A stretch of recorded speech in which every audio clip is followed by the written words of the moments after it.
कौन्तेय, जिस अनुष्ठान में, जिस यज्ञ में, जिस साधना में विधि का मनुष्य त्याग कर चुका है, जिसमें ना दक्षिणा है ना दीक्षा है, अर्थात मंत्र नहीं है, ऐसा यज्ञ ये नहीं कि फलित नहीं होगा, ऐसा यज्ञ तामसी होगा।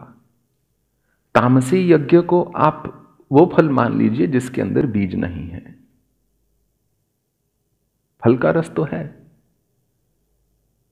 पर आगे कुछ नहीं, वो फल खा लिया तो खत्म है, आगे वो नया पेड़ नहीं बन सकता, नया वृक्ष नहीं बन सकता।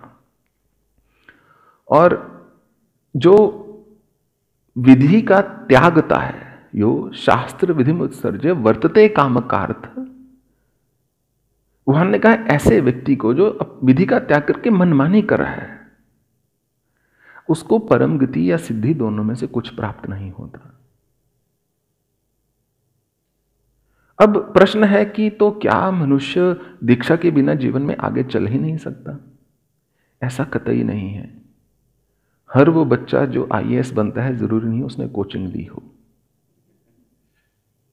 कुछ होते हैं बहुत दृढ़, अपने भाव के धनी, संकल्प शक्ति के धनी, वो चलते रहते हैं एक मार्ग पर, जपेत सिद्धि जपेत सिद्धि जपेत सिद्धि भवेत। फर्स्ट अटेम्प्ट में नहीं हुआ, दूसरा सही, दूसरे में नहीं, तीसरा सही, तीसरे में नहीं, चौथा सही।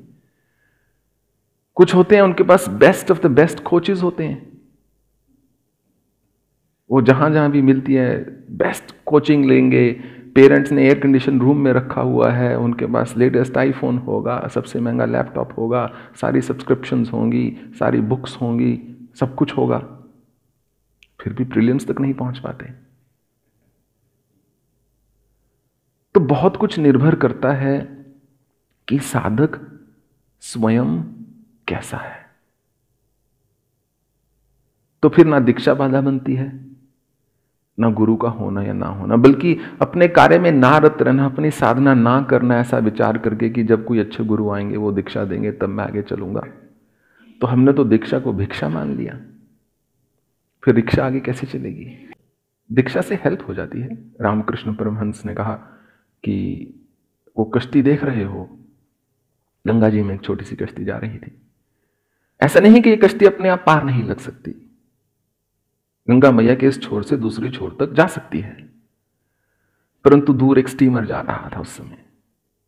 उस स्टीमर के साथ यदि बंध जाए तो भागती चली जाएगी।